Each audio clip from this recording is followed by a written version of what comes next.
கொடுக்க வேண்டாம், முன் பாத்தியமாக நாட்டை மட்டும் கொடு. ஐவர்களுக்கு 5 கிராமங்களையாவது கொடு.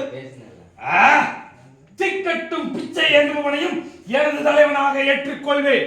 ஆனால் பாண்டவருக்கு 5 கிராமங்களை தர இயலாது.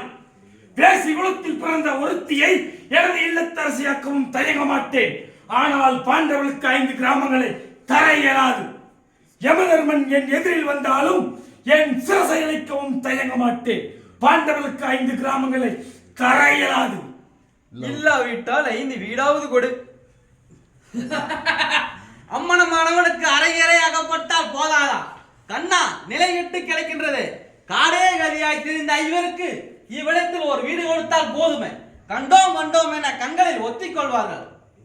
2 கைகளை நீட்டி யாசித்தாலும் அந்த பாண்டவர்களுக்கு பல்விளக்கமும் தர மாட்டேன். துரியோதனா, இதுதான் உன் முடிவா?